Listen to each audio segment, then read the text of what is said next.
we always talk about that you typically have about 6 seconds to capture attention. And so even if your podcast is audio based, if you're capturing the video, you're actually able to utilize that and repurpose that content.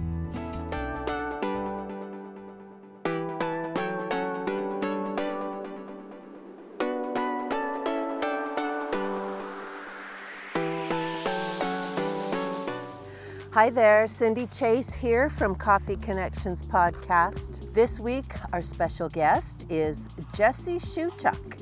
And let me tell you about she, her. She's a host, MC, and best-selling author. She's the CEO and founder of both Modern Muse Media, a content creation agency, and Your Menopause Muse. Mentorship through menopause, education, and empowerment. Well, I can relate to the menopause part, but that was like a decade ago. Let's chat with Jessie. She's got a team. I think she said she's got 6 employees or 6 team members.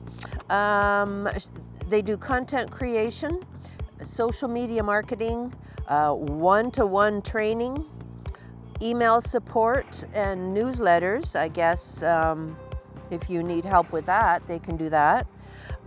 Let's see. Oh, she's got different packages that if you say you have a big event coming up and you need to get the word out, you can hire her and her team for a specific amount of time. I think there's a minimum of 3 months.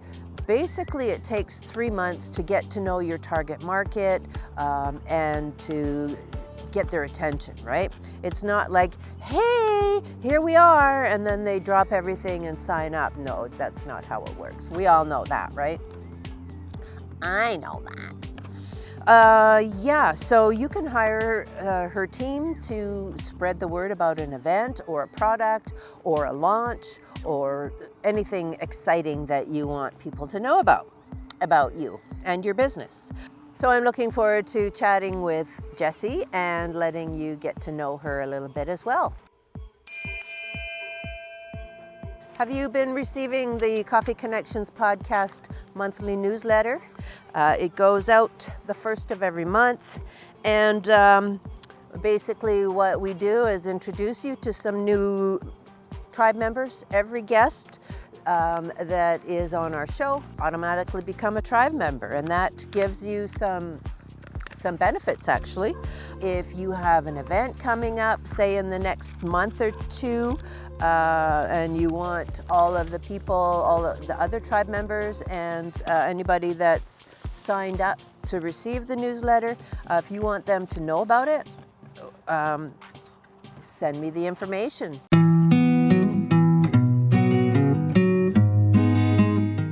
Hello and welcome to Coffee Connections podcast. My name is Cindy Chase, and we have a very special guest with us again this week. Her name is Jessie Schewchuk, and she is the CEO and founder of Modern Muse Media. Welcome, Jessie.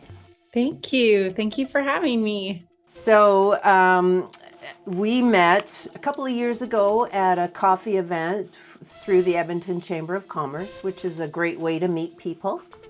And why don't you tell us a little bit about what you do and how you first started out in that line of work? Oh goodness, that's a loaded question. It has changed since you and I have spoken. So when we talked, we were a content training agency, which means that our focus was primarily and only really on training organizations to do video content creation capture. So shooting and editing and lighting and sound, bringing it into the organization and really having this tool set from within. Right. And we still love and do that. Education is still a huge component of our business, as well as the differential compared to other content creation agencies. But we also did get a bunch of feedback from clients as we went along the way, in that they were just struggling to completely do it on their own, or they were needing some accountability or some strategy or some ideation, continued support in some way, editing. Yes. So we came up with packages that are monthly, where people can choose if they want to do some training, but then if they also want to have some support as well. And so it's really more of a hybrid model. There are businesses out there that are like, just do it for me, please. I don't want to do that social media. I hate social media. But we encourage in some capacity to go on the journey with us, because in order to really capture your corporate culture, your essence, your energy, your vibe from within, that needs to really be something that we walk with you on. So that is what's changed. We've evolved because we've listened to feedback, and so now have shifted based on that, right? Right. So these people, your clients that get packages, and you're guiding them, you're teaching them, and is this something where down the road they may feel confident enough to do it on their own? Yeah, definitely. I mean, my dad likes to say that I'm going to put myself out of work, and and I don't know that I believe that's the case. Actually, I'm going to rephrase that. I don't believe that's the case, because I always know that there's more to learn. Yes. And that a collaborative approach is really the direction that we like to go.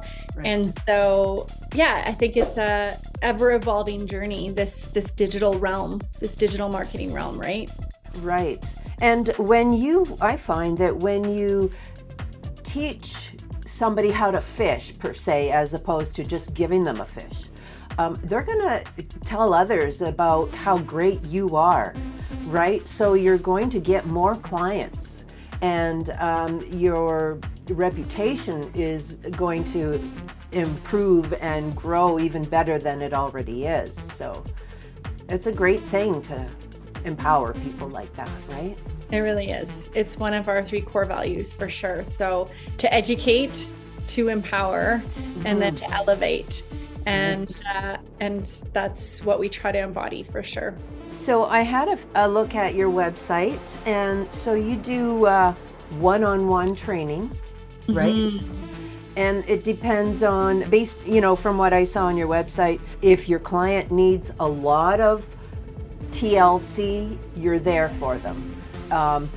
If they sign up for needing the most time and instruction time, as they grow over time, can they change their package to one that's less hours, so you're flexible that way?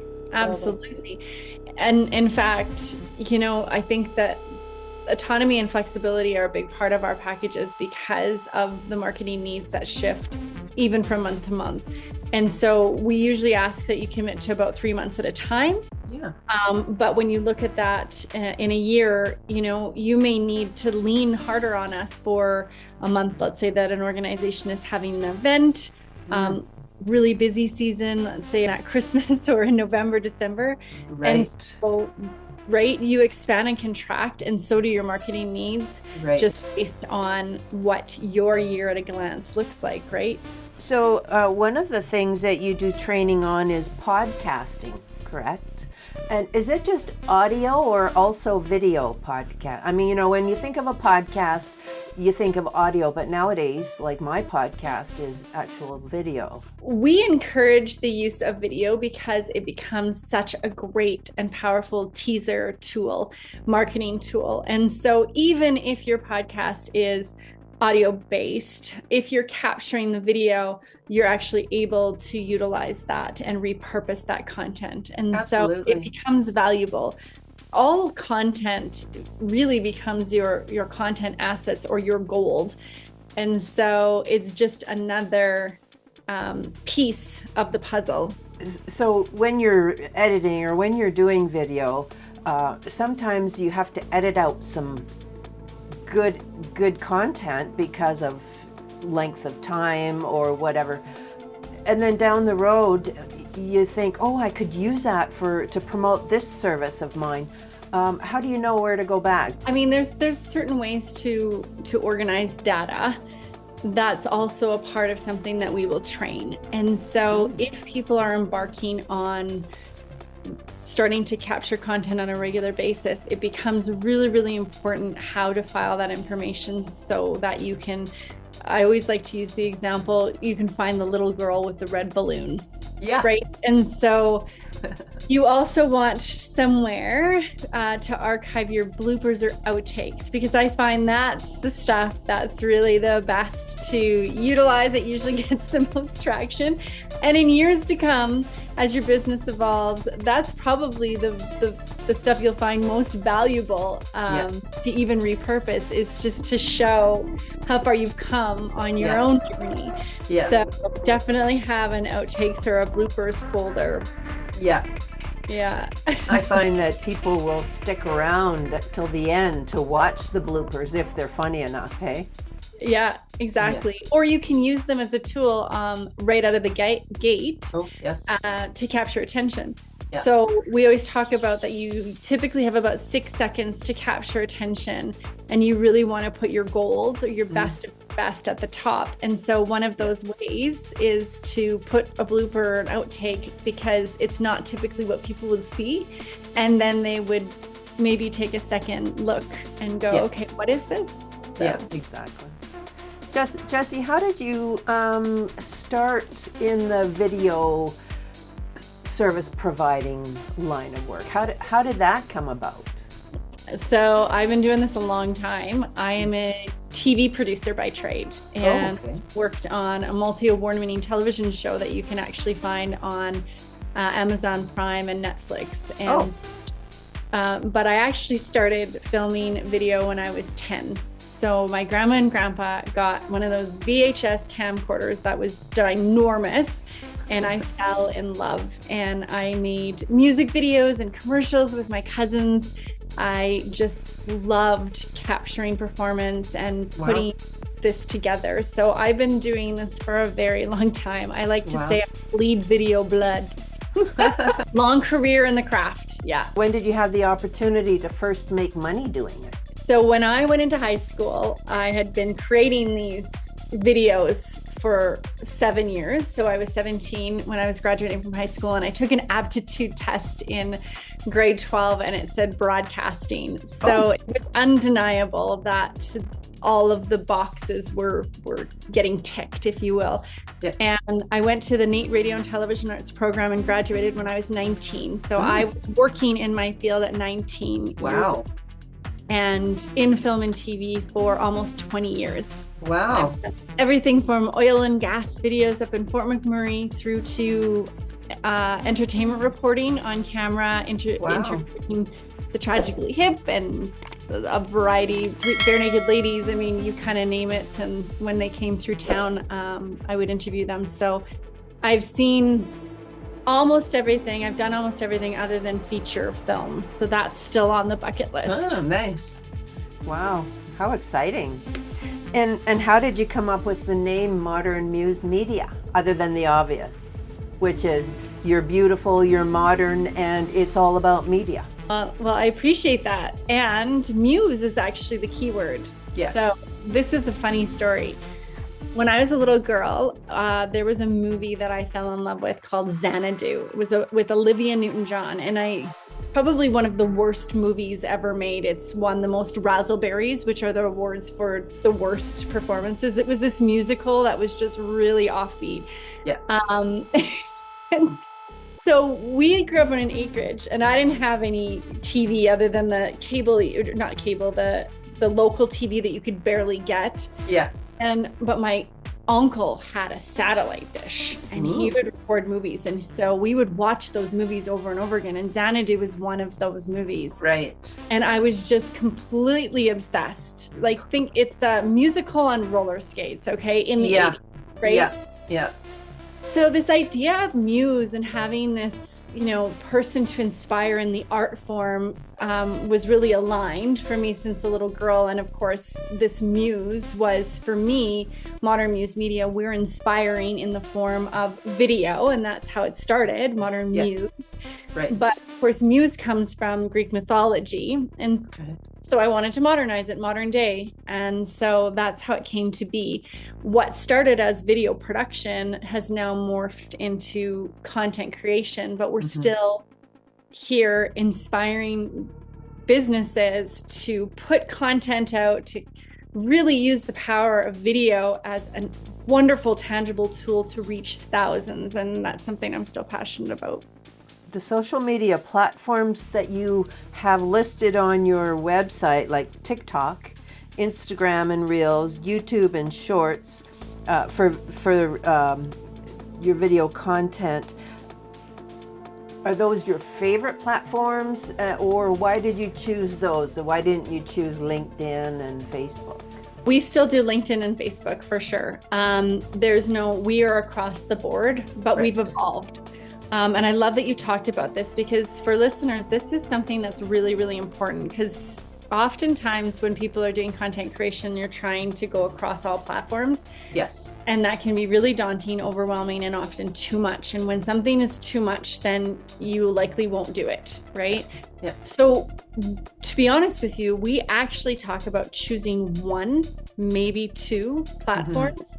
And going very, very hard on that, direct and focused on that, versus trying to be across the board. Because we teach and educate, we are familiar with all platforms. But to be honest with you, we're B2B. So a lot of our action and traction occurs on LinkedIn. And that's where more activity happens.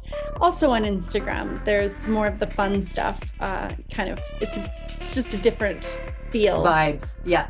So I really, really love that you mentioned this, because oftentimes we try to be on them all, but that's not necessary. If you know your ideal client, you can really choose one and do really, really well on it until you're ready to maybe bite off another one. Nowadays with social media, if you're doing it yourself, you need to have some sort of art platform to create graphics and stuff. And I really like that you have Canva as available to teach people how to use that, right? Because it's not something where they have to buy a whole Adobe package, like a creative package where they're paying $40 a month. So it's really shifted, and I like that. Just in regards to free source and some of the more accessible tools out there. When we started and we were education only, people were going out and buying DSLRs, $1,500 to $2,000. We would help them put together a kit with lighting, a few $100s. And it has shifted so much in such a short amount of time. Yep. Like you said, they would need to subscribe to the Adobe suite. They would need to have some of these bigger tools because those were the ones dominating the market, or they were the best to use. Right. Now there are free source out there that are intuitive, and also ones that you don't necessarily need to subscribe to. You can pay once and then own the software. But with the evolution of cell phones as well, we are doing 100% of our training on phones. No longer people are required to go out and buy cameras and big equipment and things like that. You can put together a little kit, a ring light, something that's super simple or easy, a tripod, a simple mic, and you can capture really, really excellent quality content by using natural light. I'm facing windows here. This is all natural light right now. And so it's about knowing just things that you maybe don't know, just little tweaks to really capture that better production value, but it doesn't need to cost thousands. Exactly, especially when you're first starting out. Yes. Yeah, you can work with the environment. Another reason I think the equipment needs have changed might be because nowadays people want authentic. They want less polish. They want to see realness. They want to see mistakes. They want to see flaws so that they can relate to it, right? Definitely. And we talk about that often because people are so scared of getting out there, putting themselves on camera, hearing their own voice. I mean, we hear this often, and progress over perfection is so important. You know, when you go and look back at your first video, it will be an evolution. There is no question it will be. It has even been, it's been for us, for myself, and I had TV experience. So, but I started, and so can you, right? It's just taking that step, it's taking that leap and getting out of your own way. Right.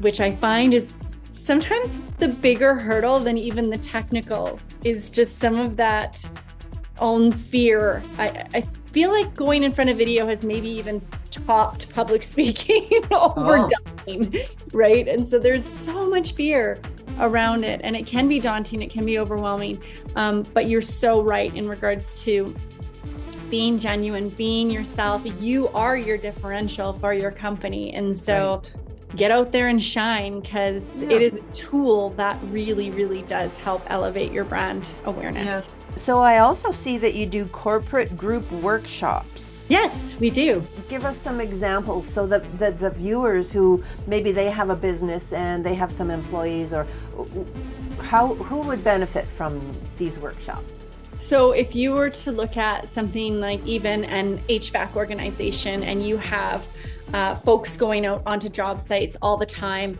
they're out there, they're finding the toy truck that's captured in the ducks or whatever that looks like. You're not going to send a marketing person out to capture that footage, but your whole team can work together to collect assets together to collect that footage.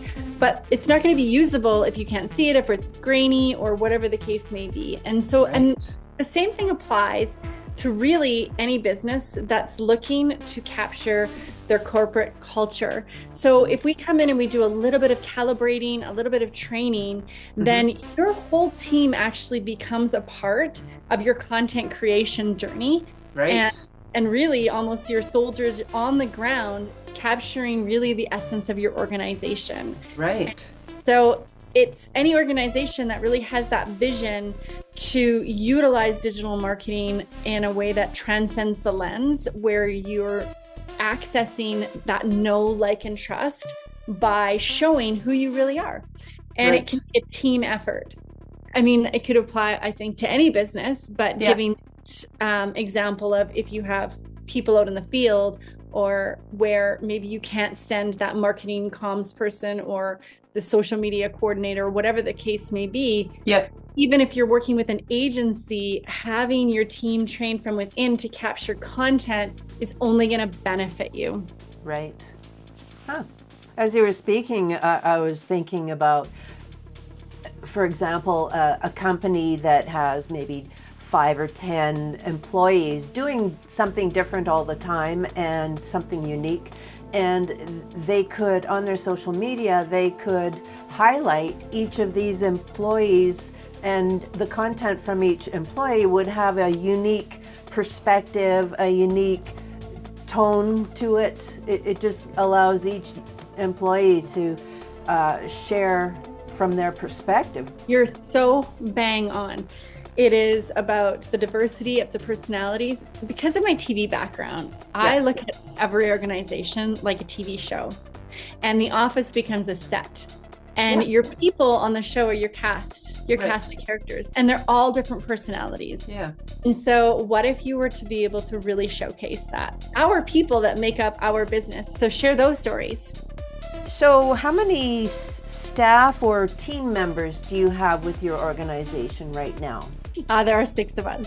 So with you being the CEO, when one of your team members creates something, how do you ensure that it meets up to your standards?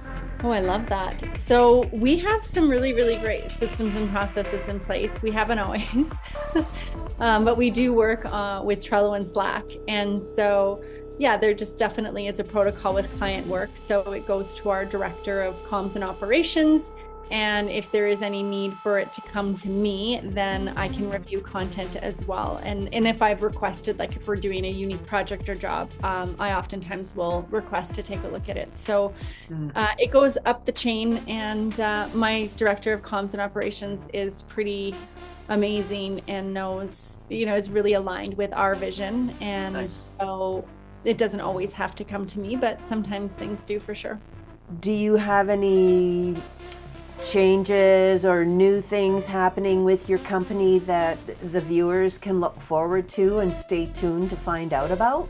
Yes, we do. So something that was really important to us is that there's a lot of businesses that don't really know what a content creation company even does.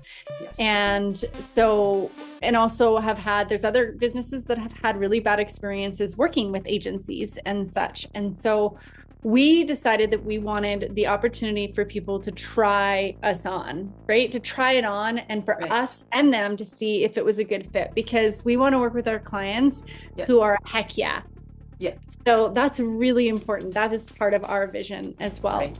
And so we decided that we were going to offer a free strategy session. And what this looked like is that people could book 30 minutes with us, no problems, no commitment.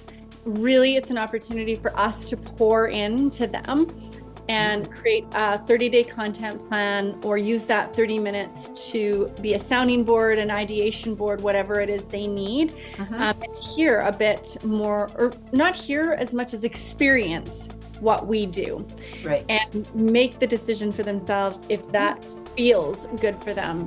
And it's really, really important to us. So we do that. We offer a free 30-minute strategy call for anybody to book and try it out, try it on, ask your questions. Wow. That way you can decide if that feels like a heck yeah, and if we're the right fit for you. That's awesome. Did you have anything you wanted to share with the viewers that we haven't covered yet? No, but it would be remiss of me if I didn't say that the difference of doing video and not doing video is the difference of walking into a room and having people say, "There you are," versus "Who are you?" So absolutely. I always love to end with my little catchphrase that I enjoy so much. And it's always remember, content is queen as it's how you get seen. Thank you very much, Jessie, for the time that we were able to spend together. Thank you. It was great.